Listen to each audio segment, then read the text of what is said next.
51. Infección por Helicobacter pylori. La infección por Helicobacter pylori, la infección bacteriana crónica más frecuente en todo el mundo, se vincula con la úlcera gastroduodenal, ver capítulo 53, y el adenocarcinoma gástrico, ver capítulo 54, y es un elemento clave de la flora microbiana humana. Se trata de unas bacterias únicas, adaptadas de forma ideal para sobrevivir en el entorno ácido del estómago humano. Su forma espiral y sus múltiples flagelos unipolares les permiten desplazarse con libertad por la capa mucosa gástrica en un entorno protegido del pH gástrico bajo. Estos gérmenes elaboran una gran cantidad de ureasa, una enzima que hidroliza la urea en amoníaco alcalino y dióxido de carbono, lo que permite a estas bacterias modular el pH local. La ureasa es la base de las pruebas diagnósticas clínicas de infección, prueba del aliento y prueba rápida de urea en las biopsias. Helicobacter pylori es difícil de cultivar, porque crece lentamente y necesita medios de cultivo especializados con un entorno microaerófilo controlado. Helicobacter pylori reconoce diversos receptores de la superficie epitelial gástrica y se une a ellos, colonizando de forma crónica la mucosa, alterando la función celular, iniciando una intensa respuesta inflamatoria local e inmunitario sistémica, y modificando la fisiología de la secreción de ácido.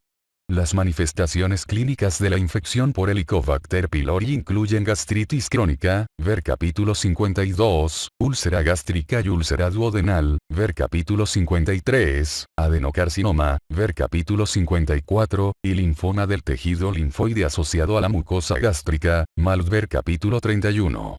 A pesar de todo, la mayoría de los individuos infectados siguen asintomáticos durante toda la vida, aunque presentan una gastritis crónica en el estudio histológico.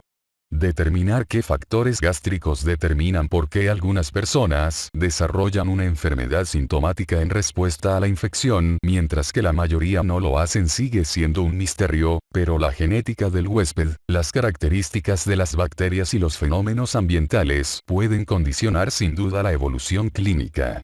Se siguen realizando investigaciones centradas en la epidemiología, patogenia, tratamiento y prevención de la infección por Helicobacter pylori y los trastornos clínicos asociados, dada la importante prevalencia de la infección a nivel mundial, sobre todo en los países en vías de desarrollo, la enorme carga económica y sanitaria que representan la úlcera gastroduodenal y el cáncer gástrico, y la mayor conciencia sobre la importancia de la bacteria, que se produjo tras la entrega en 2005 del Premio Nobel de Fisiología o Medicina a los doctores Robin Warren y Barry Marshall por sus importantes aportaciones a este campo.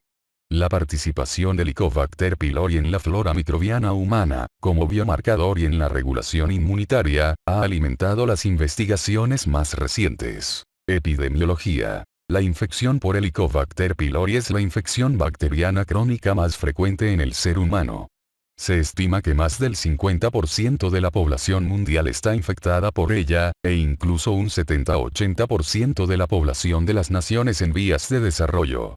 El análisis de la secuencia genética sugiere que los humanos llevan infectados más de 58.000 años, desde el momento en que emigraron por vez primera desde África. Un factor de riesgo clave de esta infección es el nivel socioeconómico durante la infancia. La infección se suele contraer a edades tempranas, sobre todo en los países en vías de desarrollo comparados con los industrializados. La mayor parte de los niños de los países en vías de desarrollo se infectan antes de los 10 años. Durante la primera infancia es frecuente que se elimine la bacteria de forma espontánea y se produzca una reinfección posterior. La infección persiste en los niños mayores y los adultos, de forma que en las regiones en desarrollo del planeta la prevalencia de infección puede superar el 80% a los 20 a 30 años. En los países desarrollados, como Estados Unidos, los niños pequeños también pueden infectarse con Helicobacter pylori, pero la eliminación espontánea se asocia a un menor riesgo de reinfección, y esto condiciona a una menor frecuencia de infección persistente. De hecho, la evidencia serológica de infección por Helicobacter pylori es rara antes de los 10 años, aunque se incrementa hasta el 10% en los adultos de 18 a 30 años y sigue aumentando hasta llegar al 50% en las personas de 60 o más. Inicialmente se pensó que este aumento de la prevalencia con la edad se debía a la adquisición mantenida durante toda la vida adulta. Sin embargo, la infección nueva y la reinfección son bastante infrecuentes en adultos, sobre todo en los países desarrollados, donde se estima que representa menos de 0,5% de los casos anuales. La evidencia epidemiológica indica que se trata de una infección adquirida en la infancia incluso en los países desarrollados, de forma que la frecuencia de infección por Helicobacter pylori en cualquier grupo de cualquier lugar refleja la frecuencia de adquisición de la bacteria en fases precoces de la vida en esa cohorte concreta. En Estados Unidos, y para un grupo de edad concreto, la infección es siempre más frecuente en personas no caucásicas. Blancos, 27%. Afroamericanos, 51%, e hispanos, 58%. Es más probable que los inmigrantes hispanos y la primera generación de hijos tengan la infección que los familiares de segunda generación. Posiblemente estas diferencias se relacionen con factores de las primeras etapas de la vida vinculados al riesgo de contraer la infección. La importancia del estado socioeconómico durante la infancia como factor determinante de la infección viene apoyada por una serie de estudios epidemiológicos. La densidad de las viviendas, el hacinamiento en la vivienda, el número de hermanos, compartir las camas y la falta de agua caliente o corriente se relacionan con una frecuencia de infección más alta. En Latinoamérica, la infección por Helicobacter pylori se ha relacionado de forma constante con el hacinamiento doméstico y las condiciones de vida. En Japón, parece que la disminución de la prevalencia de infección por Helicobacter pylori se relaciona de forma paralela con el progreso económico del país tras la guerra y la mejora de la higiene y las condiciones de salubridad. Más de un 70% de los japoneses nacidos antes de 1950 tenían la infección en comparación con un 45% de los nacidos entre 1950 y 1960, y un 25% de los nacidos entre 1960 y 1970. En este momento, la infección infantil es infrecuente en Japón.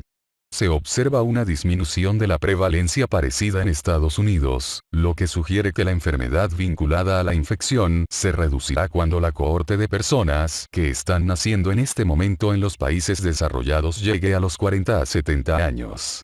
Los estudios sobre gemelos apoyan la susceptibilidad genética a la infección por Helicobacter pylori, dado que los gemelos monocigóticos educados en distintos ambientes tienen una concordancia mayor de infección que los gemelos disigóticos educados también por separado.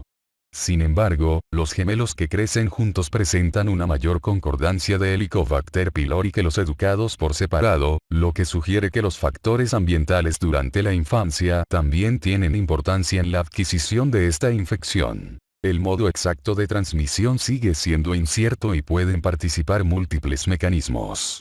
Parece que las personas son el principal reservorio de Helicobacter pylori. La transmisión entre las personas por exposición gástrica oral, fecal oral e incluso oral oral parece ser la explicación más probable de esta infección. La agregación de la infección, a menudo por cepas idénticas genéticamente de Helicobacter pylori, dentro de una familia confirma la transmisión persona a persona. Además, los individuos infectados suelen tener hijos o parejas infectados con más frecuencia que las personas no infectadas. Entre los datos que apoyan la transmisión entre hermanos se encuentran los estudios que indican que la probabilidad de infección se correlaciona con el número de niños en la vivienda, y que el riesgo de los niños pequeños de sufrir infección es mayor si los hermanos mayores están infectados. En un reciente estudio realizado en 6 países de Latinoamérica, el hacinamiento en la vivienda y convivir con más de 3 niños se consideraron factores de riesgo de infección. La transmisión madre-hijo es también bastante probable. Parece que los mecanismos predominantes para que Helicobacter pylori acceda al huésped humano son la transmisión gástrica oral y fecal oral de las bacterias. La bacteria puede cultivarse en el vómito, los aerosoles de vómito y las heces diarreicas, lo que sugiere que es posible su transmisión. Las cargas de gérmenes son 100 veces superiores en el vómito que en la saliva y las heces. Existen gérmenes también en el aerosol de vómito a una distancia de hasta 1,2 metros durante el acto de emitirlo. La exposición de un familiar infectado durante una enfermedad digestiva aguda, sobre todo asociada a vómitos, parece un factor de riesgo para la posterior infección. Se produce la transmisión natural por contacto con un vómito infectado en la enfermedad aguda o con el material regurgitado por un niño infectado. Este tipo de contacto podría explicar la mayor tasa de concordancia de la infección por Helicobacter pylori entre madre e hijo, y la posibilidad de transmisión entre niños descrita en las guarderías. El agua contaminada puede servir, sobre todo en los países en vías de desarrollo, como una fuente medioambiental de Helicobacter pylori, dado que el germen puede permanecer viable en ella durante varios días. Es posible encontrar ácido desoxirribonucleico de Helicobacter pylori en muestras de agua municipal de áreas de infección endémica, pero todavía se tiene que demostrar si existe Helicobacter pylori viable. En los países en los que la infección es frecuente, los niños que beben agua de manantial no tratada, comen verduras crudas o nadan en ríos o corrientes de agua, tienen una probabilidad mayor de albergar bacterias, lo que supone una evidencia indirecta de una fuente ambiental de estos gérmenes. Se desconoce la frecuencia de transmisión de las bacterias por contacto oral-oral. Aunque se pueden identificar gérmenes en la placa dental y la saliva, la prevalencia es baja y se duda si la boca puede servir como fuente o reservorio de Helicobacter pylori. Además, los odontólogos y los higienistas orales que tienen una exposición profesional a placa dental y secreciones orales no presentan una prevalencia más alta de infección por Helicobacter pylori. En los países desarrollados, parece que la transmisión oral de la infección entre cónyuges es infrecuente. Las secreciones gástricas infectadas pueden ser una fuente de transmisión bacteriana. Se han descrito infecciones diatrógenas por uso de dispositivos gástricos mal desinfectados, endoscopios y accesorios para ellos. Parece que los digestólogos y el personal de enfermería de digestivo tienen un riesgo aumentado de infectarse por Helicobacter pylori, posiblemente por el contacto profesional con las secreciones gástricas infectadas. Las precauciones universales obligatorias, el lavado de las manos, la desinfección habitual del equipo y el uso de videoendoscopios que recolocan el canal para el instrumental lejos de la boca pueden reducir la transmisión diatrógena y profesional. Como ya se ha comentado, las personas son el reservorio principal de Helicobacter pylori. Sin embargo, los gatos domésticos, los primates en cautividad y las ovejas pueden albergar este germen también, aunque es posible que lo adquirieran de una fuente humana. En el caso de los gatos, el aislamiento de bacterias viables en la saliva y el jugo gástrico sugiere la posibilidad de transmisión a los humanos. Un haplotipo de Helicobacter pylori persiste en las especies de felinos de África, lo que sugiere que la infección puede haber pasado a las personas en algún momento del pasado lejano. Patogenia. La infección por Helicobacter pylori es especial, porque el propio germen de forma aislada parece insuficiente para explicar todo el amplio espectro de enfermedad asociado a la infección crónica. Las investigaciones durante las 3 últimas décadas sugieren que la patogenicidad de Helicobacter pylori depende de los factores bacterianos y del huésped, además de aspectos ambientales peor definidos. La virulencia de este patógeno infeccioso se basa en las propiedades bacterianas, que permiten la colonización y adaptación al entorno gástrico, y la respuesta del huésped, que contribuye a los cambios fisiológicos y patológicos. Colonización bacteriana y factores de virulencia. Un aspecto único de Helicobacter pylori es que este patógeno produce enfermedad a pesar de residir en la luz gástrica. Los estudios que describen el genoma de 2 cepas distintas de Helicobacter pylori han aumentado nuestros conocimientos sobre la ecología del germen y los posibles patrones de expresión génica que pueden influir sobre la patogenia de la enfermedad. Los genes bacterianos que se expresan en la mucosa gástrica son distintos de los patrones de genes observados in vitro, y la exposición de la bacteria a un pH bajo aumenta su expresión de los genes que codifican las proteínas implicadas en el aparato de motilidad y los que codifican la ureasa. La ureasa permite a la bacteria adaptarse al entorno gástrico, porque consigue conservar la función óptima con 2 valores de pH distintos. En general, pH 7,2 y pH 3. Helicobacter pylori se adapta todavía mejor al ambiente gástrico mediante la producción de una maquinaria molecular que le permite migrar con rapidez a una localización más favorable por debajo de la capa mucosa, donde la secreción de urea le ayuda a mantener un pH más neutro. La motilidad es una de las pocas características de Helicobacter pylori que resultan necesarias para poder colonizar al huésped con éxito. Helicobacter pylori muestra un tropismo estricto por la mucosa gástrica o sitios anatómicos del tubo digestivo con metaplasia gástrica. Lo contrario es también verdad. Helicobacter pylori no coloniza el epitelio gástrico que ha sufrido metaplasia intestinal, posiblemente porque el huésped produce factores antimicrobianos que inhiben la colonización. Esta opción se ve apoyada en el hecho de que Helicobacter pylori rara vez colonice la parte profunda de la mucosa glandular gástrica, donde se encuentran glucanos que alteran el crecimiento del germen. Otro factor que controla la colonización es la expresión de receptores en las células huésped, que permiten unirse a Helicobacter pylori. Los antígenos de Lewis expresados por las células huésped sirven como receptor para la unión de las bacterias. Algunos productos específicos de los genes bacterianos, sobre todo BABA, se comportan como el ligando bacteriano del receptor de tipo Lewis B. Algunos estudios, aunque no todos, sugieren que el genotipo BABA2 se asocia con más frecuencia a la inflamación, la úlcera duodenal y el cáncer gástrico. Sin embargo, la unión de Helicobacter pylori a las células epiteliales recién aisladas de las muestras de biopsias gástricas humanas no se afecta por la expresión del antígeno Lewis. La infección no se agrava en los pacientes con un fenotipo Lewis B y los pacientes que no expresan Lewis B pueden infectarse por Helicobacter pylori, observaciones que arrojan dudas sobre la verdadera participación de Lewis B y BABA en la patogenia de esta enfermedad. Helicobacter pylori también se une al complejo molecular de la cadena invariable y antígeno leucocitario humano de clase 2 expresados en la superficie de las células epiteliales gástricas.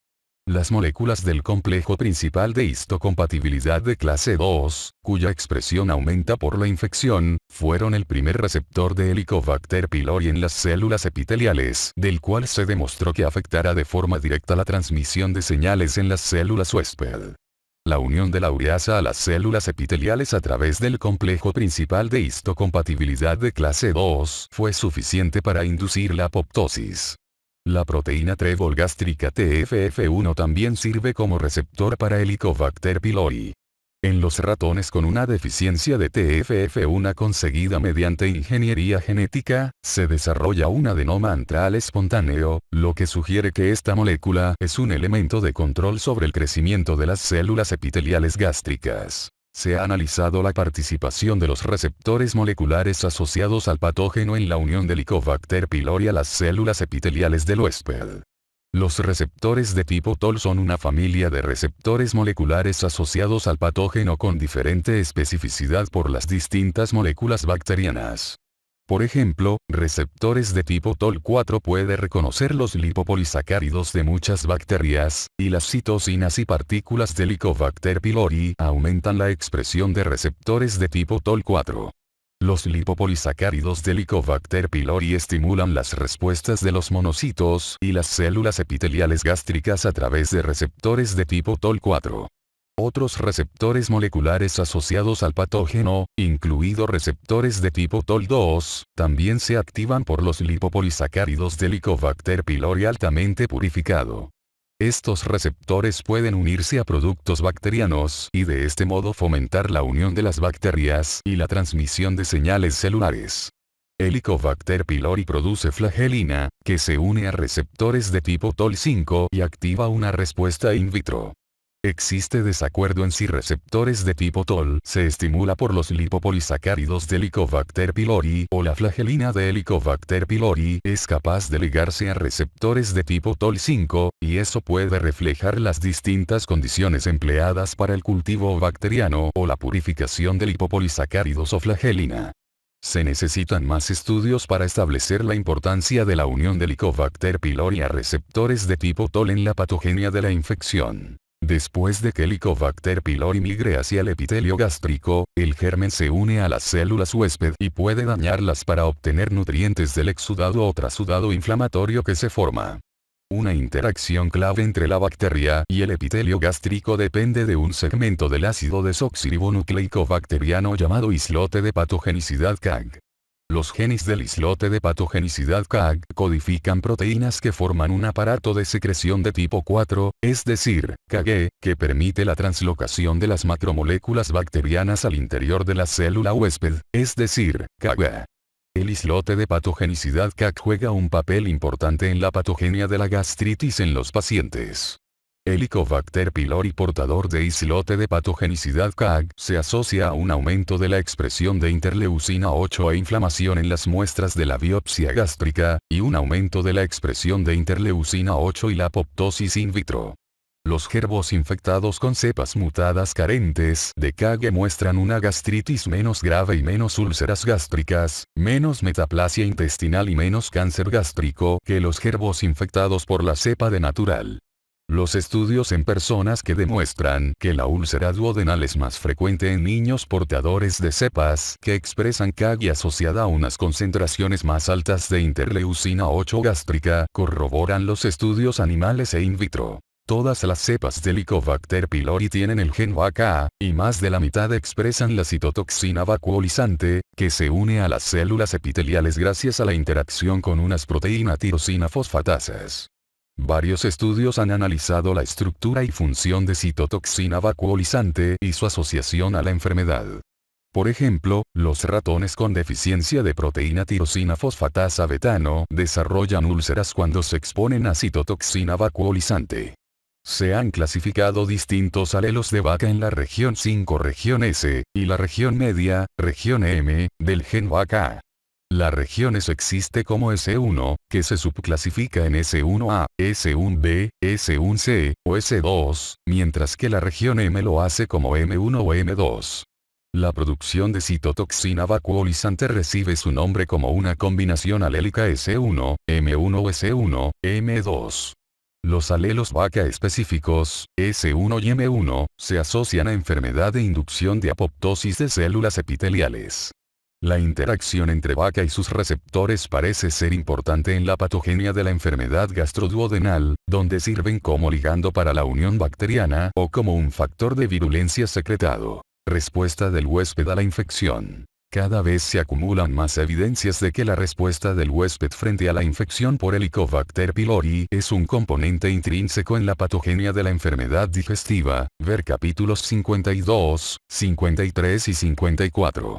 Se puede confirmar que las respuestas del huésped influyen de forma directa en el desarrollo del cáncer gástrico mediante la observación de que la heterogeneidad de las regiones del genoma del huésped que controlan la intensidad de la inflamación se asocia al cáncer relacionado con la infección por Helicobacter pylori. Los polimorfismos de las regiones que controlan interleucina 1 beta se asocian a un aumento de la incidencia de hipocloridría y cáncer gástrico. Esta observación tan importante se ha confirmado en otros estudios, en los que los polimorfismos de interleucina 1 beta no solo se asociaban a cáncer gástrico, sino también a una reducción de las recaídas de la úlcera duodenal. El incremento de interleucina 1 no solo estimula la inflamación, sino que también produce un estado fisiológico que antecede a la aparición del cáncer gástrico, porque parece que interleucina 1 inhibe la secreción de ácido gástrico. El aumento de secreción gástrica de interleucina 1, la mayor intensidad de la gastritis, la atrofia gástrica y el mayor grado de colonización por cepas de Helicobacter pylori se han vinculado con el cáncer gástrico. Otros genes que regulan la intensidad de la respuesta inflamatoria, como interleucina 10, factor de necrosis tumoral alfa e interleucina 8, se han vinculado también con la secuencia de acontecimientos que culminan en el cáncer. Las células epiteliales gástricas desempeñan un papel integral en la respuesta del huésped frente a la infección por Helicobacter pylori, además de ser una diana para la infección. La respuesta epitelial ante la infección es compleja, porque se afecta por diversas variables. Factores de virulencia de la bacteria. La transmisión de señales dependiente de receptores específicos que reconocen componentes bacterianos, y el medio ambiente local de hormonas, neurotransmisores, citocinas y mediadores inmunitarios e inflamatorios y factores estromales. Las respuestas de las células epiteliales incluyen cambios de morfología, fenotipo colibrí, la rotura de los complejos de las uniones estrechas, la producción de citocinas, el aumento de la proliferación, la potenciación de la muerte celular por apoptosis y la inducción de numerosos genes asociados al estrés que se produce en respuesta a la infección. La mejor perspectiva de la respuesta de las células epiteliales se puede obtener a la vista de la amplia gama de cambios en la expresión de cientos de genes que se puede demostrar con los sistemas de expresión génica de alto rendimiento. Sin embargo, es preciso traducir la importancia de estos hallazgos in vitro a la situación humana. La expresión de los genes en las células epiteliales estimulada por Helicobacter pylori se regula por factores de transcripción controlados por una serie de mecanismos de transmisión de señales. Los más estudiados dentro de los factores de transcripción son el factor nuclear kappa B y la proteína activadora, que regulan la expresión de una amplia gama de citocinas proinflamatorias y moléculas de adhesión celular en respuesta a la infección o el entorno de citocinas locales. Helicobacter pylori activa el factor nuclear kappa B en las células epiteliales gástricas, tanto in vitro como in vivo, en los pacientes con una gastritis por Helicobacter pylori. Este aumento de la actividad de factor nuclear kappa B en las células epiteliales gástricas se correlaciona con la intensidad del infiltrado de neutrófilos y las concentraciones de la proteína interleucina 8. Esta vía tiene especial interés, dado que algunos polimorfismos del gen de interleucina 8 aumentan la expresión mucosa de esta interleucina, la inflamación y otros cambios premalignos asociados al cáncer gástrico. Parece que la infección por Helicobacter pylori activa el factor nuclear kappa B y la proteína activadora en las líneas de células epiteliales gástricas a través de diversos mecanismos de transmisión de señales, entre los que se incluyen las proteínas activadas por mitógenos sinasas. Las cascadas de las proteínas activadas por mitógenos sinasas regulan una amplia gama de funciones celulares, entre las que se incluyen la proliferación, las respuestas inflamatorias y la supervivencia celular. Por ejemplo, Helicobacter pylori positivo para islote de patogenicidad KAG activa las vías ERK, JNK y de las proteínas activadas por mitógenos sinasa P38, y ERK y P38 regulan la producción de interleucina 8 en las células epiteliales gástricas. Un inhibidor de las proteínas activadas por mitógenos sinasa P38 alfa, FR167653, redujo la infiltración por neutrófilos y las lesiones de la mucosa gástrica en los jerbos de Mongolia infectados por Helicobacter pylori. El estrés oxidativo regula la expresión de genes durante la infección por Helicobacter pylori, y la endonucleasa 1 apurínica pirimidínica, denominada también factor redox 1, juega un papel esencial en la regulación de la transmisión de señales sensibles a redox. Esta enzima se expresa en las células epiteliales gástricas durante la infección por Helicobacter pylori y contribuye a la activación de la proteína activadora y el factor nuclear kappa B necesaria para la respuesta del huésped a la infección, entre la que se incluye la producción de interleucina 8. Sin embargo, todavía se tiene que determinar el papel que el factor 1 redox y otras moléculas reguladoras redox juegan en la patogenia de las enfermedades asociadas a Helicobacter pylori. La oxidación del ácido desoxirribonucleico por las especies reactivas del oxígeno, como los radicales hidroxilo, parecen jugar un papel causal en la transformación maligna mediante la inducción de lesiones en el ácido desoxirribonucleico. La lesión oxidativa del ácido desoxirribonucleico de las células epiteliales gástricas aumenta por la infección por Helicobacter pylori.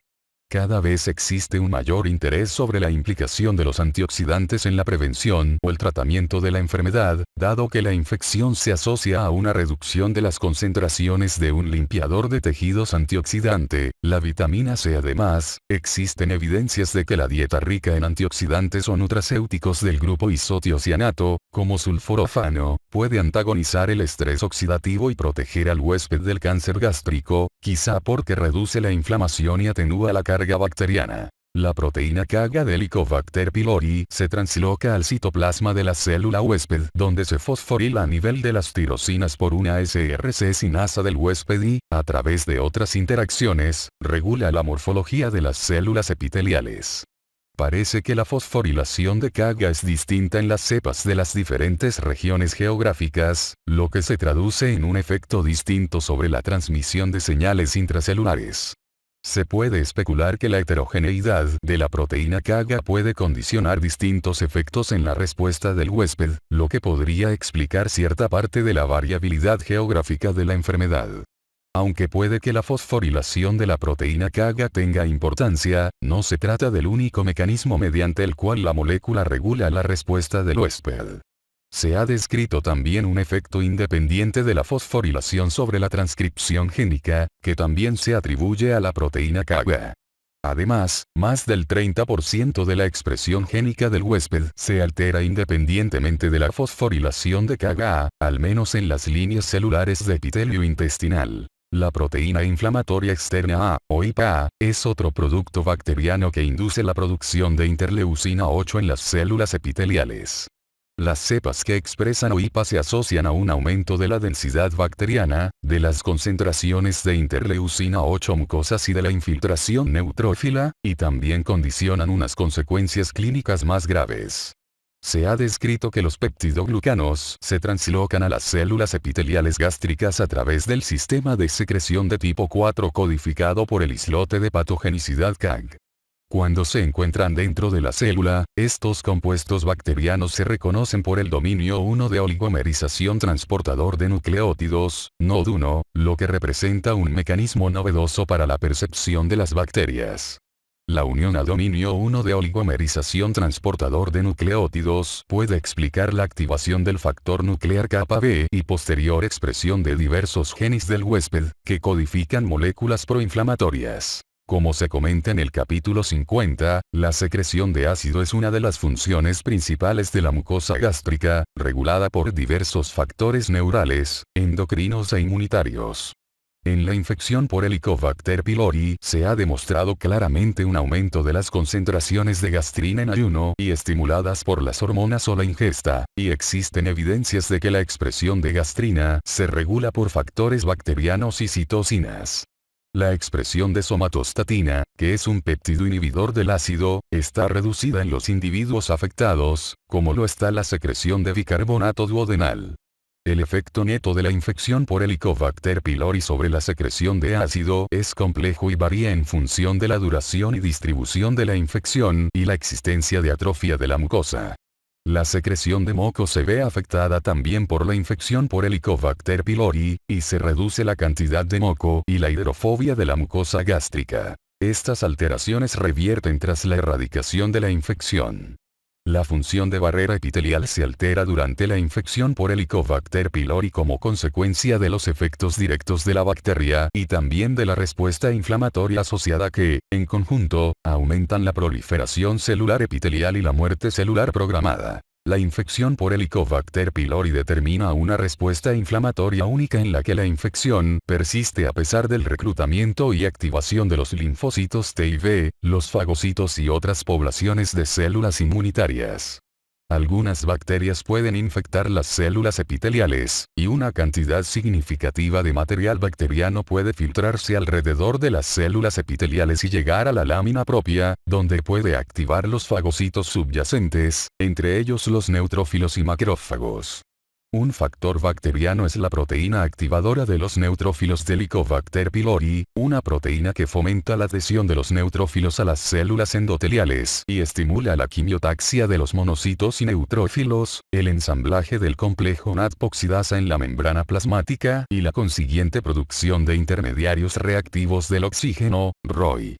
En el ambiente inflamatorio que existe durante la gastritis por Helicobacter pylori, factor de necrosis tumoral alfa e interferón gamma pueden iniciar a los neutrófilos y potenciar los efectos de proteína activadora de los neutrófilos de Helicobacter pylori.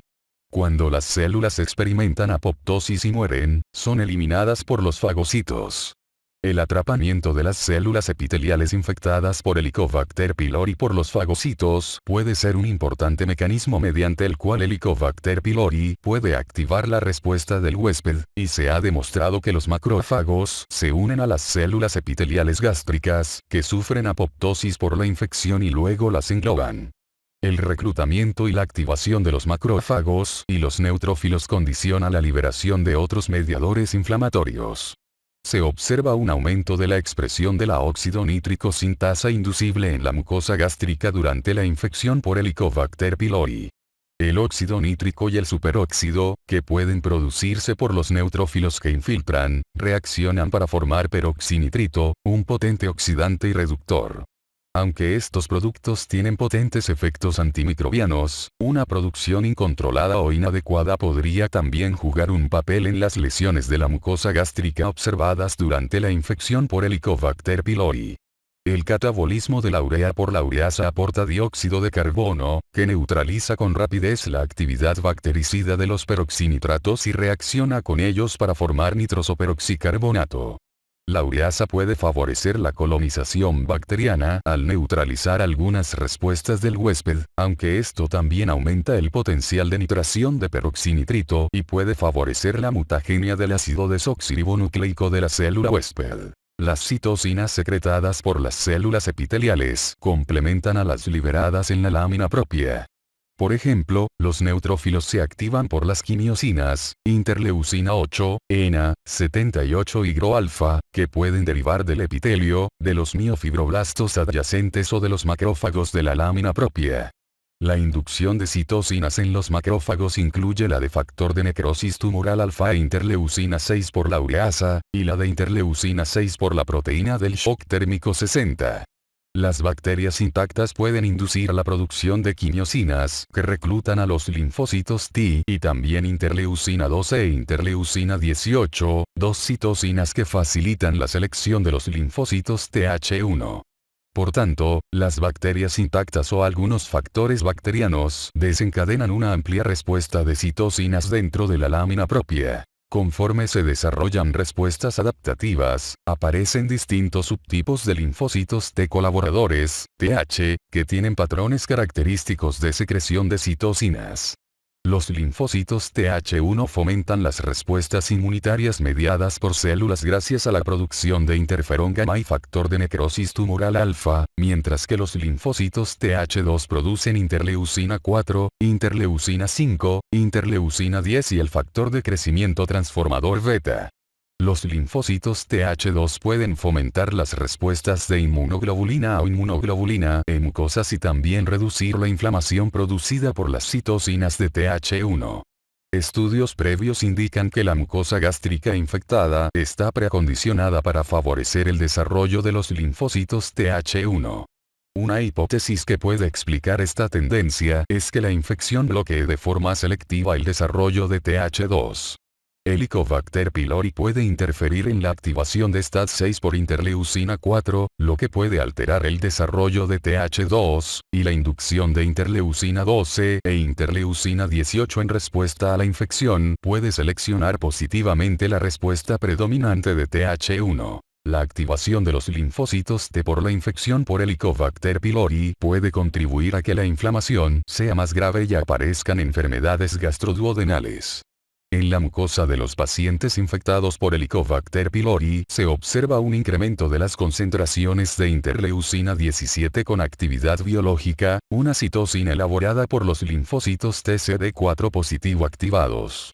A su vez, la interleucina 17 induce la expresión de interleucina 8 en las células epiteliales gástricas, fomentando de este modo el reclutamiento de los neutrófilos. La activación por interleucina 17 de los factores de transcripción puede contribuir también al aumento de las concentraciones de otras muchas citocinas y enzimas proinflamatorias que se identifican durante la infección por Helicobacter pylori, como interleucina 1 beta, factor de necrosis tumoral alfa y ciclooxigenasa 2.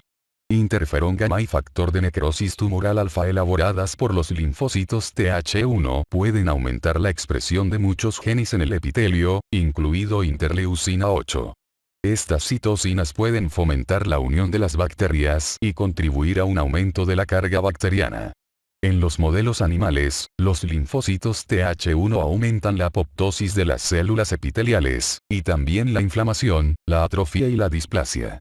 Factor de necrosis tumoral alfa, interferón gamma e interleucina 1 beta regulan al alza la expresión del antígeno FAS en la mucosa gástrica. Dado que los linfocitos Th1 expresan unas concentraciones más altas del ligando FASL, que los linfocitos Th2, el aumento relativo de los linfocitos Th1 durante la infección por Helicobacter pylori puede inducir la muerte de las células epiteliales mediante interacciones entre FAS y su ligando, FASL. A favor de esta hipótesis está que la bomba de protones ion hidrógeno, ion potasio ATPasa específica de los linfocitos Th1 de la mucosa gástrica destruye las células diana por interacciones a través de FAS ligado FAS y puede comportarse como la célula efectora de la gastritis autoinmunitaria. Dado que los linfocitos Th1 no pueden eliminar Helicobacter pylori, es preciso que se estimule algún otro subtipo de linfocito T para conseguir la inmunidad. Los estudios en modelos animales indican que se puede inducir inmunidad protectora a través de las vacunas frente a los distintos géneros de Helicobacter a través de linfocitos Th, distintos de los Th1, posiblemente incluidos los Th2.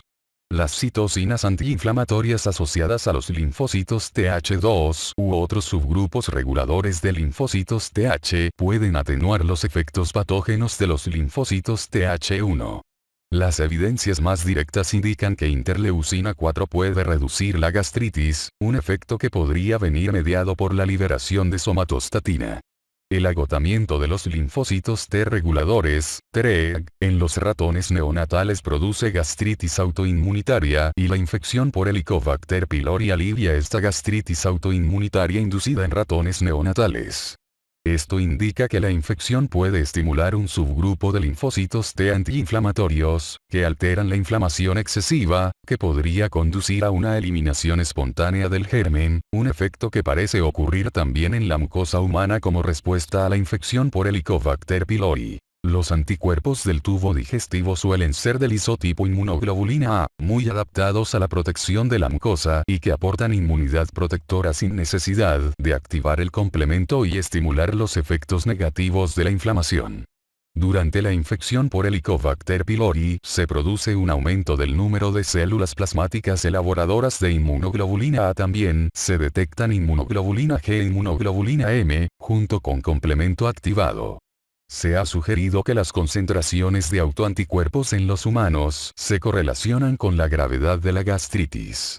Los anticuerpos monoclonales que reconocen Helicobacter pylori muestran reacciones cruzadas con las células epiteliales gástricas murinas y humanas. La transferencia adaptativa de estos anticuerpos a ratones receptores induce gastritis, igual que sucede al transferir linfocitos B que reconocen las proteínas del shock térmico de individuos con maltoma. Se han descrito anticuerpos anti-Lewis en las personas, que aparecen independientemente del fenotipo Lewis del huésped, pero no parecen ser autorreactivos.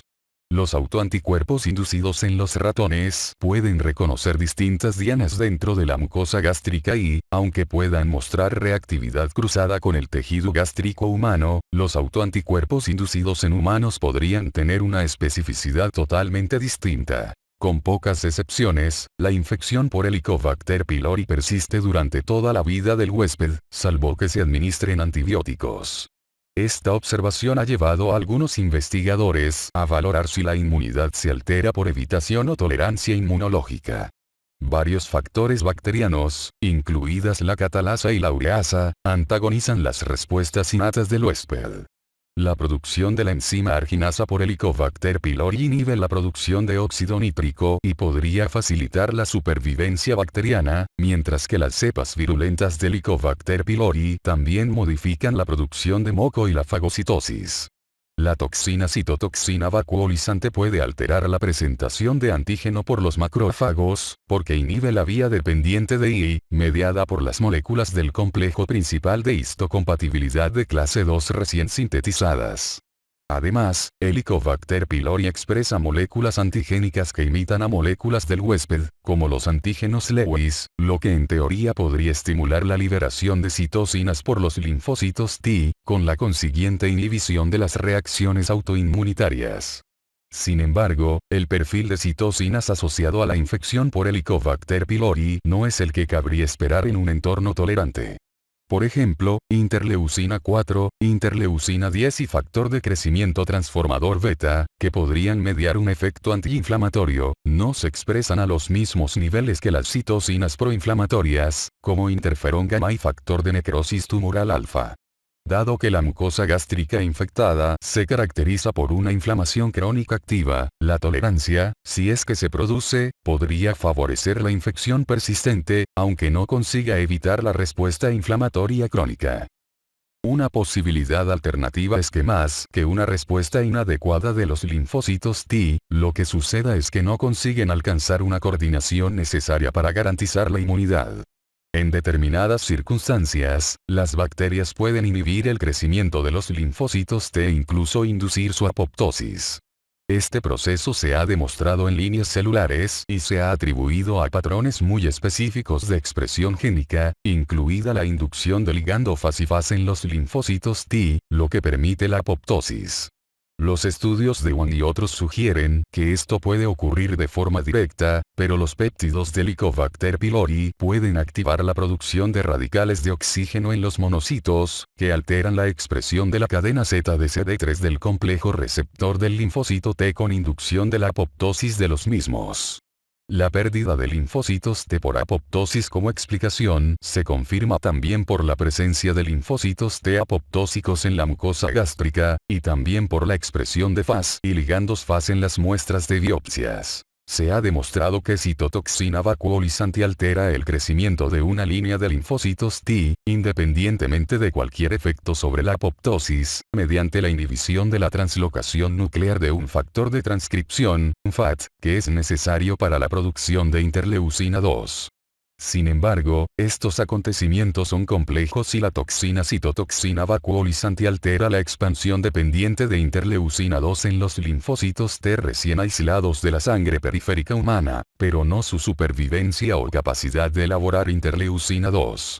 Helicobacter pylori puede también alterar la función de los linfocitos T de forma directa por la arginasa, y también de forma indirecta como consecuencia de la inducción de peróxido de hidrógeno en los macrófagos adyacentes, que conduce a la apoptosis de los linfocitos T. Estas observaciones apoyan el modelo en el cual Helicobacter pylori interfiere en la activación normal del linfocito T de varias formas. A pesar de las evidencias de que Helicobacter pylori puede alterar la respuesta de los linfocitos T, en la mucosa gástrica se encuentran algunas respuestas de linfocitos T específicas frente a antígeno. A pesar de todo, puede que una combinación de los efectos de Helicobacter pylori y un medio ambiente de citocinas altere la coordinación necesaria para el desarrollo de una respuesta de linfocitos T específica frente a los antígenos eficaz. Procesos asociados a la infección. Las principales enfermedades asociadas a la infección crónica por Helicobacter pylori son la gastritis crónica activa, la enfermedad ulcerosa péptica, el adenocarcinoma gástrico y el linfoma gástrico, maltoma, que se comentan en otros capítulos. La infección del estómago humano por Helicobacter pylori produce gastritis, que inicialmente afecta a las capas superficiales de la mucosa. En algunos casos, sobre todo durante la infancia, la infección tiene una duración corta, pero lo típico es que esta infección produzca un patrón único de gastritis, que se denomina gastritis crónica activa y que básicamente persiste durante toda la vida. Como se ha comentado, las quimiosinas inducidas por la infección provocan un infiltrado inflamatorio agudo persistente con neutrófilos y otras células, inflamación activa, que coexisten con las células típicas de la inflamación crónica, linfocitos, macrófagos. A pesar de esta robusta respuesta inmunitaria, las bacterias persisten en la mayor parte de las personas infectadas, y se desconoce en gran medida qué factores permiten eliminar algunos casos de infección aguda.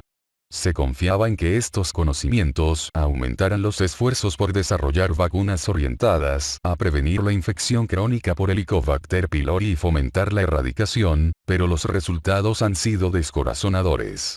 La mayoría de los pacientes con infección crónica están asintomáticos, pero entre un 10 a 15% desarrollan úlcera gastroduodenal, adenocarcinoma gástrico o linfoma del tejido linfoide asociado a la mucosa gástrica, maltoma. Como se ha comentado en la sección previa, los factores que contribuyen a que un paciente desarrolle estas complicaciones de la infección crónica incluyen los factores de virulencia de la bacteria, los factores del huésped, incluidos los genes reguladores de la respuesta inmunitaria del huésped, como citocinas y sus receptores, la dieta y otros factores ambientales. Como ya se ha comentado, los gérmenes de Helicobacter pylori solo colonizan el epitelio de tipo gástrico de los huéspedes humanos, y pueden colonizar tejidos externos al estómago cuando existe metaplasia gástrica esofágica o duodenal o sobre un divertículo de Meckel, e incluso en un parche de entrada esofágico. Parece que el patrón de colonización dentro del estómago es un determinante importante de las manifestaciones patológicas de Helicobacter pylori. No está claro qué produce exactamente las úlceras duodenal asociadas a la infección por Helicobacter pylori, aunque se cree que la hiperacidez asociada a la colonización antral provoca una metaplasia gástrica duodenal, que se puede colonizar y determinar úlcera duodenal en algunos casos. Las infecciones gástricas distales pueden cursar con erosiones y pequeñas úlceras en el antro gástrico, lesiones que recuerdan a las asociadas al consumo de antiinflamatorios. Las úlceras gástricas y el adenocarcinoma gástrico son más frecuentes en pacientes con colonización gástrica proximal, pangastritis, que determina lesiones de las glándulas gástricas con la consiguiente aparición de gastritis atrófica y la hipocloridría o acloridría secundaria, ver capítulos 52 y 54. Las lesiones precursoras del cáncer gástrico, incluida la gastritis atrófica, la metaplasia intestinal y la displasia, son consecuencia de la infección crónica, aunque no todos los individuos de este grupo presentan evidencias de infección. Se están desarrollando recomendaciones para el tratamiento y seguimiento de las lesiones precancerosas, como la metaplasia. Se piensa que los patrones de la gastritis asociada a la infección y los efectos que determina sobre la secreción de ácido explican las diferencias descritas en las consecuencias de la infección y su erradicación sobre los síntomas de enfermedad por reflujo gastroesofágico nuevos o preexistentes. Los pacientes con una infección de predominio antral sufren hiperacidez, lo que puede facilitar el reflujo de ácido, que mejora con el tratamiento erradicador. Por el contrario, puede que los pacientes con una pangastritis no sufran pirosis, pero, tras la eliminación de la infección, recuperan de forma lenta la función secretora, lo que puede asociarse a la aparición de pirosis. Quizá incluso más llamativa es la asociación inversa entre la infección por Helicobacter pylori y el esófago de Barrett y el adenocarcinoma de esófago, ver capítulos 44, 45 y 47. Esta puede relacionarse con la exposición al ácido, aunque los estudios indican que las cepas positivas para CAGA se asocian de forma más estrecha a una menor frecuencia de esófago de Barrett y adenocarcinoma esofágico. Esta asociación negativa parece más importante en los países orientales. Se debe recordar que el cáncer gástrico sigue siendo una causa principal de muerte por cáncer en el mundo y es el más importante de los cánceres asociados a infecciones. La carga de riesgo de cáncer gástrico se atribuye en gran medida a la infección por Helicobacter pylori, y las cepas portadoras de islote de patogenicidad CAG muestran una asociación mayor al cáncer gástrico que las negativas. Durante las 2 últimas décadas se han descrito muchas asociaciones entre la infección por Helicobacter pylori y muchas enfermedades no gástricas, como la enfermedad de Raynaud, la esclerodermia, la urticaria idiopática, el acné rosácea, las migrañas, la tiroiditis y el síndrome de Guillain-Barré, aunque los datos que apoyan posibles asociaciones con este grupo de trastornos son débiles. Entre las asociaciones con un nivel de evidencia algo mejor se incluyen la púrpura trombocitopénica inmunitaria y la anemia ferropénica, situaciones en las que se puede valorar la erradicación. Los mecanismos propuestos como causa de estos trastornos van desde reacciones inmunitarias sistémicas, reactividad cruzada de las proteínas bacterianas y del huésped, y acontecimientos secundarios a la lesión de la mucosa gástrica.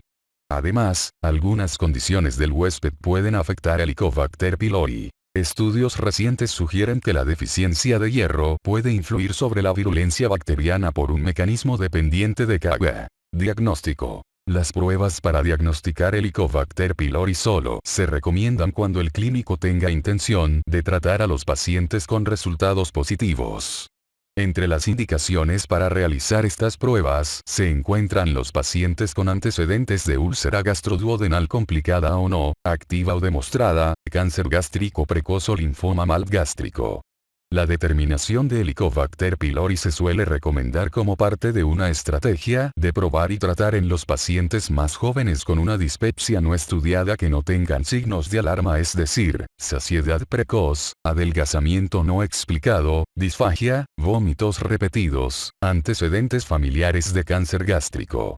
También se recomienda hacer pruebas en pacientes con dispepsia funcional, síntomas y endoscopia alta negativos. Sin embargo, los beneficios clínicos y la rentabilidad de la determinación de Helicobacter pylori en pacientes con dispepsia siguen siendo discutidos. Ver capítulos 14 y 53, sobre todo en las regiones con una prevalencia de infección relativamente baja, por ejemplo, menos de 20%, y es alto el riesgo de que la enfermedad por reflujo gastroesofágico sea la causa de los síntomas. No se recomienda realizar pruebas en pacientes asintomáticos para la prevención primaria del cáncer gástrico, con la posible excepción de los que tienen un riesgo aumentado, como los que tienen antecedentes familiares de este tipo de cáncer y los inmigrantes de primera generación en países occidentales procedentes de regiones de alta incidencia, es decir, Asia Oriental, la costa del Pacífico de Latinoamérica, Europa Oriental. La realización de pruebas para detectar la infección antes de empezar la administración de antiinflamatorio no esteroideo puede reducir las úlceras posteriores, ver capítulo 53, pero, en general, no se recomienda ni se hace en Estados Unidos, dada la baja prevalencia de Helicobacter pylori. Se puede decir lo mismo sobre la realización de estudios de Helicobacter pylori antes de emplear inhibidores de la bomba de protones a largo plazo para la enfermedad por reflujo gastroesofágico. En ocasiones, la púrpura trombocitopénica inmunitaria y la anemia ferropénica refractaria responden a la erradicación de la infección, de forma que la realización de la determinación de Helicobacter pylori en estos casos se puede decidir de forma individualizada y regional. Por último, existe un variado conjunto de trastornos relacionados con la infección por Helicobacter pylori, pero la evidencia causal y la plausibilidad biológica son inexistentes o demasiado débiles como para recomendar la realización de esta determinación. El cuadro 51.1 resume las indicaciones para las pruebas y el tratamiento de Helicobacter pylori. Existen técnicas endoscópicas y no endoscópicas para diagnosticar la infección. Estas permiten la detección de Helicobacter pylori directa, histología, antígeno bacteriano en heces, cultivo, o indirecta, detección de ureasa o respuesta de anticuerpos. La selección del método más adecuado depende de la situación clínica, la prevalencia poblacional, la probabilidad de infección previa a la prueba, la disponibilidad de la misma y el coste. El uso reciente de antibióticos o inhibidores de la bomba de protones puede influir sobre los resultados de algunas pruebas. En la tabla 51.1 se resumen las ventajas y desventajas de las pruebas más utilizadas para la determinación de Helicobacter pylori. No está indicada la realización de una endoscopia alta para obtener biopsias gástricas para el diagnóstico de la infección por Helicobacter pylori. Cuando está indicada la endoscopia, se dispone de 3 métodos para identificar el germen en la muestra de biopsia gástrica: la prueba rápida de la ureasa, la histología y el cultivo. El método de elección depende de la situación clínica, el coste y la precisión de la prueba. En general, en cada caso se deberían obtener 1 o 2 biopsias del antro y del cuerpo. Las recomendaciones proponen inicialmente usar la prueba de la ureasa rápida, porque es un método eficiente, relativamente barato y en general preciso. Para poder emplear el material de biopsia para la determinación de la ureasa, se debe colocar el tejido en un medio que contiene urea y un reactivo de medir pH. La ureasa bacteriana hidroliza la urea, liberando amoníaco, lo que genera un pH alcalino con el consiguiente cambio de color del medio de prueba con fenolftaleína. Los resultados de la prueba suelen positivizarse en minutos a horas. Se comercializan diversos kits para realizar esta prueba, siguiendo el método que se ha descrito antes, pero se diferencian en el medio utilizado, gel agar o una almohadilla de membrana, y en los reactivos de prueba. En general se trata de kits baratos, pero en los centros occidentales se añaden los costes de obtención de las muestras gástricas, por ejemplo, añadir una endoscopia diagnóstica. A pesar de todo, la prueba de ureasa rápida es más barata que el estudio histológico. Una medida que se propone para ahorrar costes es obtener muestras para estudio histológico, pero no enviarlas hasta obtener los resultados de la prueba de la ureasa. La sensibilidad y la especificidad de esta prueba alcanzan un 90 a 95% y un 95 a 100%, respectivamente. La precisión puede verse afectada de forma negativa por la existencia de sangre en el estómago o por el consumo actual o reciente de algunos fármacos, como antibióticos, compuestos que contengan bismuto o fármacos inhibidores de la secreción de ácido, sobre todo inhibidores de la bomba de protones.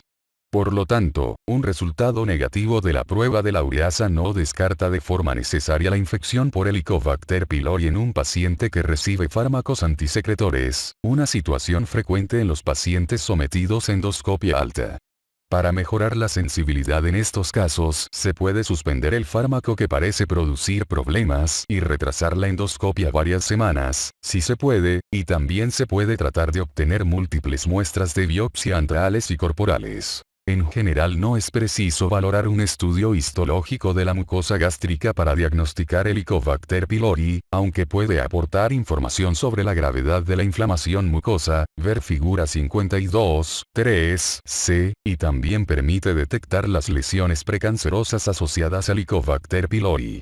Se ha considerado que la histología es la prueba de referencia para identificar la infección, y alcanza una sensibilidad y especificidad de hasta un 95 y un 98%, respectivamente.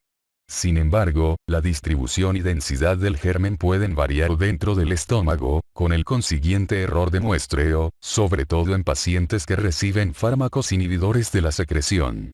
Por ejemplo, en los pacientes que reciben inhibidores de la bomba de protones se ha descrito una migración proximal de Helicobacter pylori desde el antro al cuerpo. Es posible identificar el germen con la tinción hematoxilina eosina convencional, pero mejora de forma significativa con técnicas especiales, como GIEMSA, plata, genta, figura 51.1, o inmunotinciones específicas. La histología es el método óptimo para el reconocimiento de las lesiones premalignas por Helicobacter pylori, gastritis atrófica multifocal, metaplasia intestinal, displasia. En los pacientes con alto riesgo de adenocarcinoma gástrico se pueden obtener biopsias dirigidas de las áreas de sospecha clínica, y también biopsias no dirigidas, 2 a 4 biopsias del antro y del cuerpo, para un mapeo topográfico gástrico, ver capítulo 52. Resulta difícil cultivar el germen, porque es de crecimiento lento y complejo y exige unos medios de cultivo y entorno de crecimiento especializados. De hecho, el aislamiento inicial de Helicobacter pylori tuvo lugar por casualidad, porque no se tiraron las placas de cultivo y se incubaron durante un puente vacacional en el laboratorio Marshall Warren. Cuando se cultiva Helicobacter pylori, se debería obtener el tejido antes de que la pinza de biopsia se contamine con formol y se deba introducir en un envase con unas pocas gotas de suero salino o un medio de cultivo adecuado para conservarla durante el transporte a un laboratorio de microbiología local o externo. Aunque en general no se recomienda el cultivo, en los pacientes con una infección refractaria, el cultivo con pruebas de sensibilidad antibiótica permite orientar el tratamiento posterior, aunque se debe tener siempre en consideración que las pruebas de sensibilidad in vitro no predicen siempre el resultado clínico del tratamiento. La serología, que es la prueba no invasiva más popular en la práctica clínica, se utiliza por su comodidad y coste. La infección induce una respuesta inmunitaria sistémica y se puede emplear la tecnología de ensayo de inmunoabsorción ligado a enzimas, ELISA, para detectar anticuerpos inmunoglobulina G frente a una serie de antígenos bacterianos en las muestras de suero. Los anticuerpos de clase inmunoglobulina A e inmunoglobulina M son menos fiables y no se recomiendan. Los kits para uso en consulta utilizan sangre completa y pueden obtener resultados en 30 minutos, lo que permite un estudio en el lugar de atención. Aunque la serología es no invasiva, barata y muy adecuada para atención primaria, la prevalencia de Helicobacter pylori en la población analizada condiciona su precisión. En general, la sensibilidad de la serología es bastante alta, 90-100%, pero la especificidad es variable, 76 a 96%, sobre todo cuando la prevalencia de Helicobacter pylori es baja. Por eso, en las poblaciones en las que la infección es menos frecuente, la mayor parte de las regiones de Estados Unidos, el valor predictivo negativo de la serología es alto. Por el contrario, el valor predictivo positivo será bajo, lo que sugiere que los resultados positivos son con frecuencia falsos positivos. En las regiones de baja prevalencia se recomienda emplear otra prueba, como el antígeno en heces o la prueba de urea en el aliento, comentada más adelante. En la mayor parte de los casos, la serología sigue siendo positiva durante meses a años tras el tratamiento con éxito de la infección. Esta cicatriz serológica impide el uso de la serología para confirmar la erradicación de la bacteria tras el tratamiento, una práctica que por desgracia sigue siendo frecuente en atención primaria, aunque existan mejores pruebas para hacerlo. La prueba del aliento con urea detecta la infección activa por Helicobacter pylori y permite establecer el diagnóstico y confirmar el éxito del tratamiento. Esta prueba se basa en la hidrólisis por las bacterias de urea marcada con un isótopo de carbono, que puede ser carbono 13 o carbono 14, administrada por vía oral, figura 51.2. La hidrólisis de la urea genera amoníaco y dióxido de carbono marcado, que puede detectarse en las muestras de aliento. La prueba con carbono 13 es la mejor para niños y gestantes, porque el isótopo empleado no es radiactivo. La dosis de radiación a la que se expone el paciente con la prueba de carbono 14 es un C-145, equivalente a un día de radiación de la Tierra. La especificidad de la prueba del aliento con urea es superior al 95%, y los resultados falsos positivos son infrecuentes. La sensibilidad de la prueba es de un 88 a 95%, y se describen falsos negativos en los pacientes que reciben tratamiento antisecreción, como inhibidores de la bomba de protones, bismuto o antibióticos. Para mejorar la precisión diagnóstica de esta prueba, se deberían suspender los inhibidores de la bomba de protones, los compuestos con bismuto y los antibióticos al menos 4 semanas antes de realizarla. La prueba del aliento con urea no es precisa en pacientes que se han sometido a una cirugía de resección gástrica. La otra técnica no invasiva fundamental para diagnosticar la infección activa por Helicobacter pylori es un inmunoanálisis que detecta antígenos bacterianos en las heces de los pacientes infectados y también permite confirmar la erradicación tras el tratamiento. La sensibilidad y especificidad globales de las pruebas en heces son comparables a las de la prueba del aliento con urea, 94 y 97%, respectivamente. Existe una prueba de determinación rápida del antígeno de Helicobacter pylori en heces que permite estudiar al paciente en consulta, pero es ligeramente menos precisa que la prueba en heces que se realiza en el laboratorio tradicional. La sensibilidad de las pruebas en heces también disminuye con los inhibidores de la bomba de protones, el bismuto y los antibióticos, que pueden reducir la carga bacteriana. Por eso, se recomienda tener las mismas precauciones descritas antes para la prueba del aliento con urea al realizar determinaciones en heces.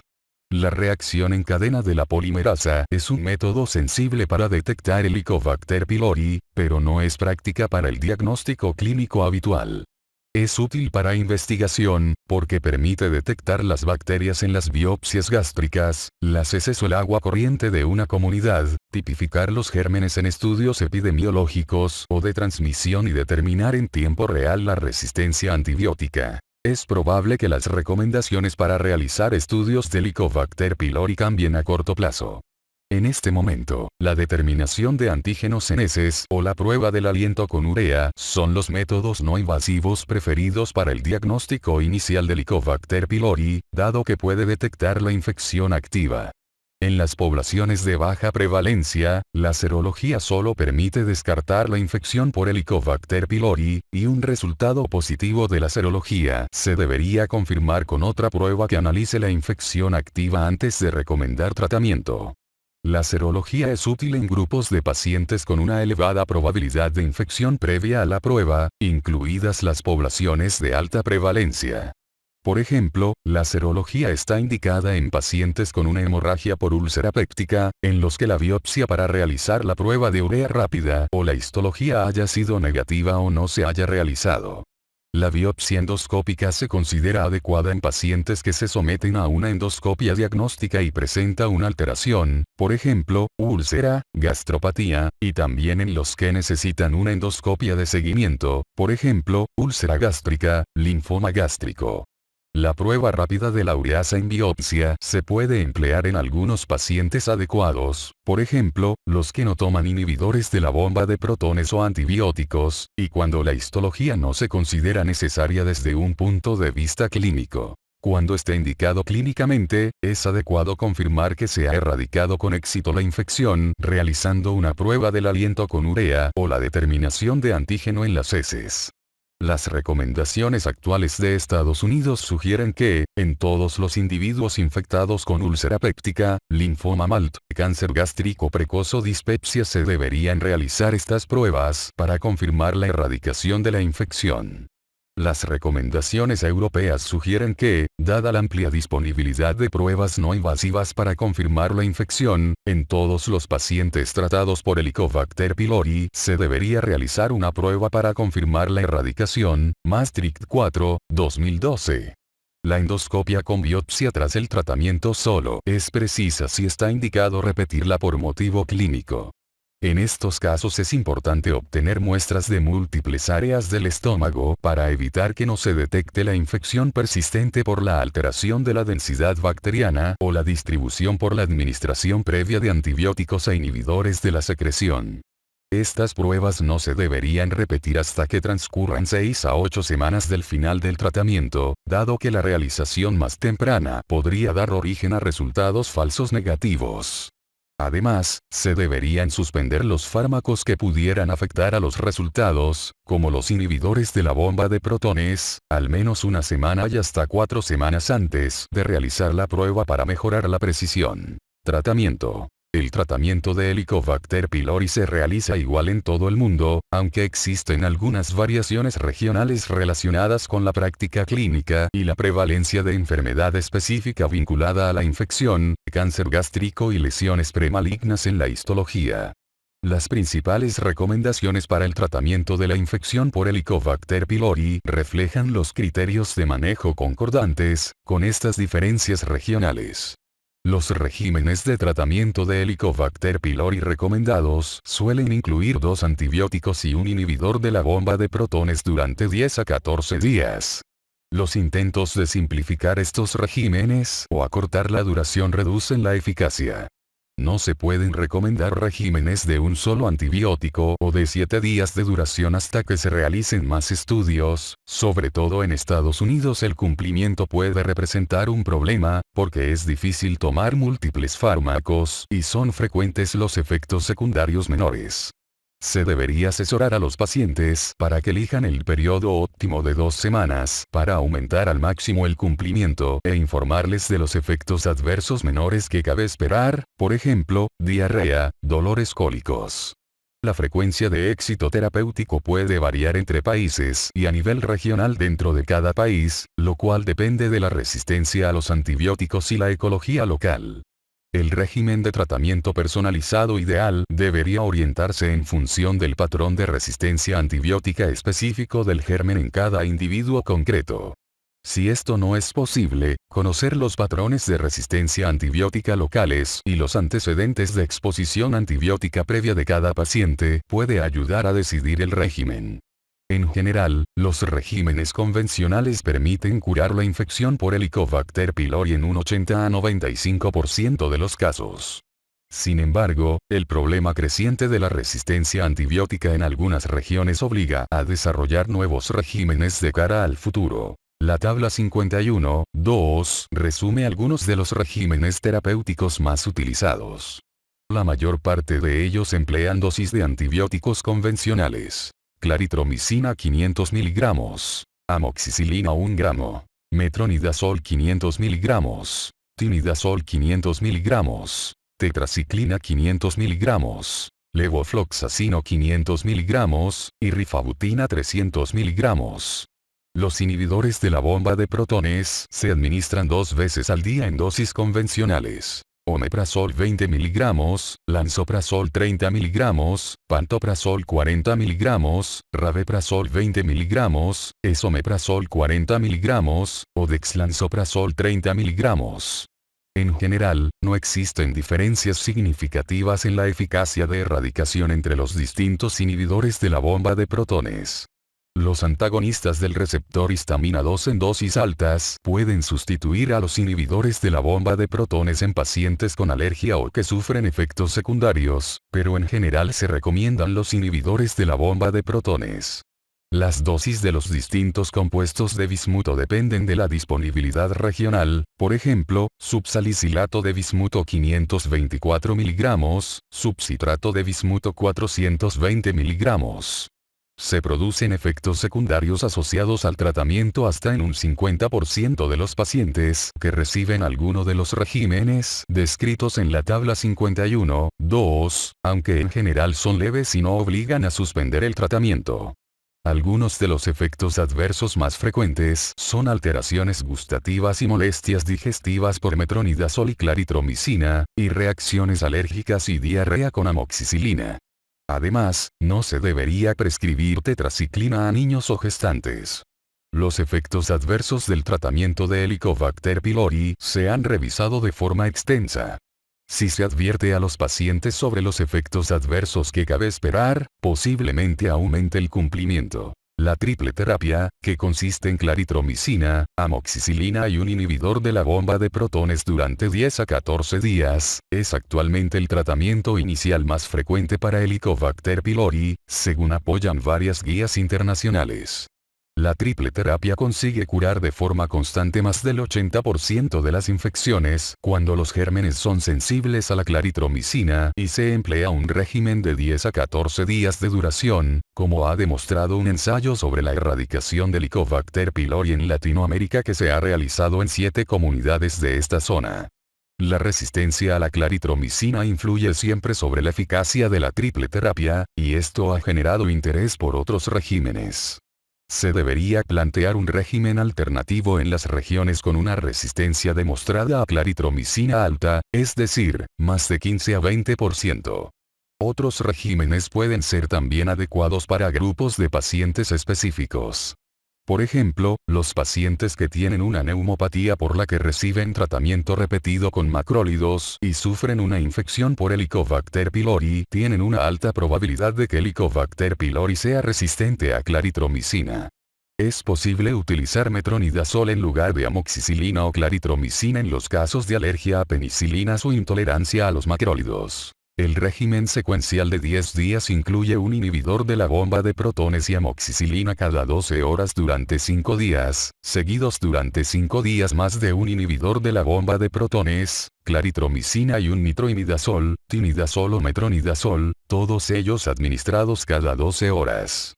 Este abordaje secuencial se basa en que el tratamiento inicial con amoxicilina puede aumentar la permeabilidad de la pared de la célula bacteriana, mejorando así la eficacia erradicadora de los siguientes antibióticos.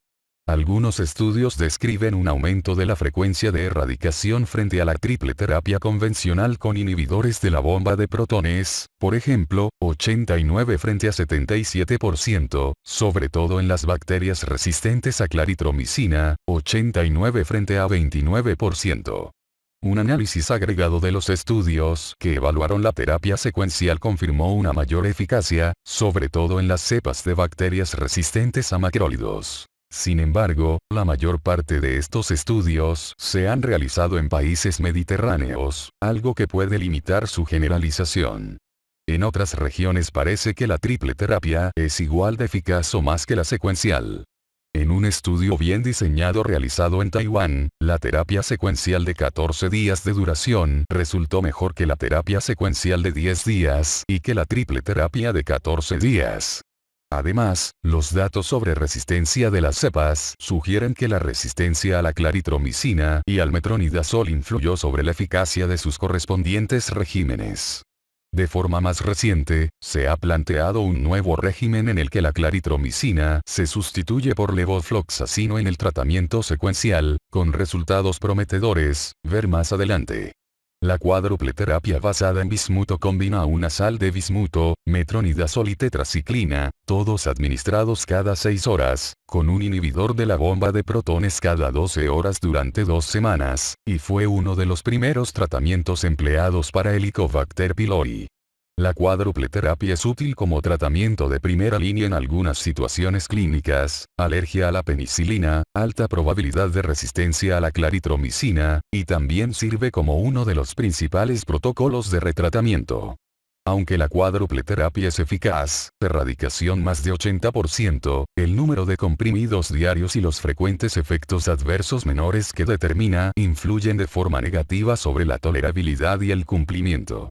Se comercializa una cápsula que contiene subcitrato de bismuto 140 mg, metronidazol 125 mg y tetraciclina 125 mg, y que simplifica el tratamiento basado en el bismuto. En 2 estudios distintos, los pacientes tratados con estas cápsulas combinadas cada 6 horas y con un inhibidor de la bomba de protones cada 12 horas durante 10 días consiguieron unas frecuencias de erradicación comparables a la triple terapia convencional de 10 días, 88 frente a 83%, y una eficacia significativamente superior a la obtenida con la triple terapia durante 7 días. Se han estudiado una serie de regímenes de cuádruple terapia no basados en el bismuto.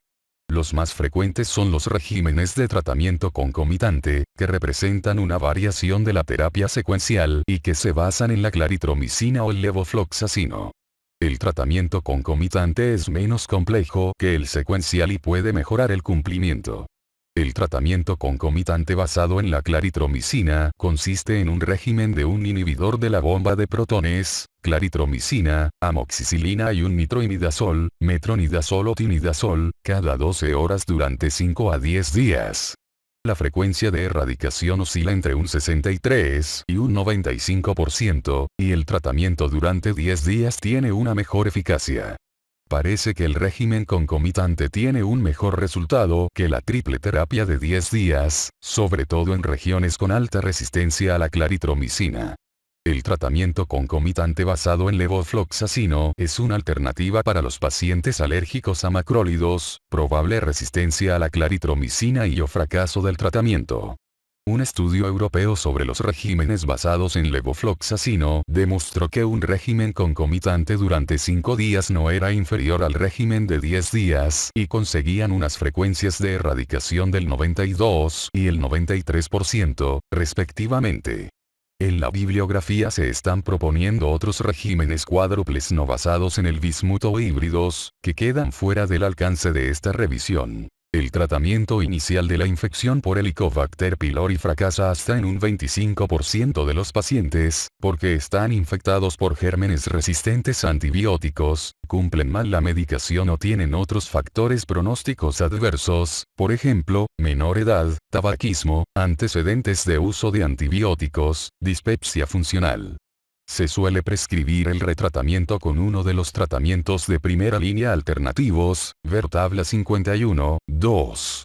En general, los pacientes no deberían tratarse con una combinación que ya hayan empleado, sobre todo los regímenes basados en claritromicina. Los regímenes de rescate son los tratamientos que se emplean en pacientes que no han respondido a 2 o más tratamientos, y puede elegirse un tratamiento primario alternativo, ver tabla 51, 2, o un régimen nuevo sobre el cual se esté acumulando evidencia bibliográfica, tabla 51, 3. Los regímenes alternativos pueden ser útiles en pacientes con alergia a múltiples antibióticos.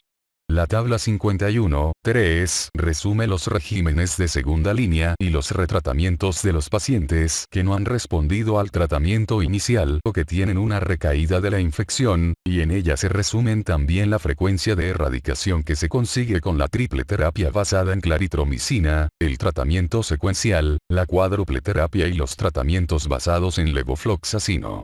La triple terapia basada en levofloxacino, que incluye un inhibidor de la bomba de protones, levofloxacino, 250 o 500 mg, y amoxicilina cada 12 horas durante 10 días consigue curar la infección hasta en un 80% de los pacientes que no hubieran respondido a uno o más intentos de tratamiento previos. El tratamiento de rescate de los pacientes que no han respondido a 2 o más tratamientos incluye las combinaciones antes descritas cuando no se hayan empleado previamente, así como los regímenes nuevos, que incluyen rifabutina, furazolidona y otros compuestos. Cuando se plantea un tercer tratamiento para Helicobacter pylori, se deberían revisar las indicaciones de tratamiento con el paciente, por ejemplo, dispepsia frente a úlcera persistente, porque el riesgo de efectos adversos aumenta con cada intervención. Además, si se indica una endoscopia para el manejo del paciente, se debería plantear la realización de biopsias gástricas para cultivo de Helicobacter pylori y estudio de sensibilidad antibiótica. Otras alternativas peor estudiadas son la combinación de un inhibidor de la bomba de protones, rifabutina, 300 miligramos, y amoxicilina, todos ellos administrados cada 12 horas durante 10 días, con una eficacia del 85% cuando se emplea como tratamiento de rescate. Parece que las dosis menores de rifabutina, 150 miligramos, son menos eficaces. Se han descrito también buenos resultados al emplear regímenes que cambian metronidazol por furazolidona como retratamiento, pero la furazolidona no está comercializada en muchas regiones, incluidos los Estados Unidos. La resistencia primaria frente a los antibióticos usados en el tratamiento de Helicobacter pylori es muy variable en el mundo. En Estados Unidos se puede detectar resistencia a metronidazol y claritromicina hasta en un 40% y un 11% de las cepas, respectivamente. La resistencia a metronidazol y claritromicina aumenta con la edad del paciente y es más frecuente en las mujeres que en los hombres. También se describen diferencias regionales y raciales en esta resistencia. La resistencia de Helicobacter pylori a la tetraciclina y la amoxicilina es infrecuente, menos de 1%. En Europa, los patrones de resistencia a la claritromicina se han vinculado con los patrones de uso de antibióticos regionales y nacionales. La resistencia antibiótica influye de forma significativa sobre el éxito de la triple terapia, pero es menos importante cuando se usan regímenes basados en el bismuto. La resistencia a la claritromicina afecta de forma constante al resultado del tratamiento, mientras que la resistencia al metronidazol parece ser un fenómeno más importante in vitro que in vivo cuando se emplea este fármaco en un régimen adecuado, aunque evidencias recientes indican que la resistencia al metronidazol puede influir sobre la eficacia del tratamiento secuencial. Parece que la resistencia a la claritromicina es absoluta y no se puede superar aumentando la dosis del macrólido. Una de las tres mutaciones puntuales que sufren las bacterias dentro del asa conservada de 23S del ácido ribonucleico ribosómico, A2143G, A2142G y A2142C, puede interferir en la unión de los macrólidos al ribosoma y explicar la resistencia a la claritromicina. Parece que la mutación A2143G es la que más afecta de forma adversa al tratamiento y es la causa principal del fracaso de la triple terapia. La determinación de las mutaciones específicas no está disponible en clínica, por lo que, ante una sospecha de resistencia a la claritromicina, o si se confirma mediante cultivo y pruebas de sensibilidad, se deberían elegir tratamientos secuenciales o regímenes sin macrólidos. Por el contrario, parece que la resistencia al metronidazol es relativa y se puede superar en la mayor parte de los casos aumentando la dosis, 500 miligramos, o combinando este fármaco con un preparado de bismuto. Una mutación bacteriana puntual que impide la reducción del metronidazol a su metabolito activo es responsable de la resistencia a este fármaco. La recaída de la infección por Helicobacter pylori incluye la reinfección, nueva cepa, y la recrudescencia, cepa original. La recrudescencia suele predominar durante el primer año después del tratamiento, mientras que después predomina la reinfección verdadera. La recrudescencia puede asociarse a un resultado falso negativo en las pruebas realizadas tras la erradicación a las 6 a 8 semanas. En una revisión crítica de la bibliografía mundial, el riesgo de recaída anual global osciló entre un 3,4%, intervalo de confianza del 95%, 3,1 a 3,7, en los países desarrollados y un 8,7%, intervalo de confianza del 95%, 8,8 a 9,6, en los países en vías de desarrollo. En Estados Unidos y Europa Occidental es infrecuente la reinfección en adultos, posiblemente inferior a un 0,5 a 1% anual. La reinfección suele ser más frecuente en los niños, sobre todo cuando eliminan la infección primaria de forma espontánea, y se dice que es más alta en los adultos que viven en regiones del mundo con una elevada prevalencia de Helicobacter pylori. En el ensayo comparativo más extenso realizado hasta la fecha sobre erradicación realizado en 7 comunidades latinoamericanas, la frecuencia de recaída global en un año fue del 11,5%, con un intervalo que oscilaba entre un 6,8 y un 18,1% entre las regiones.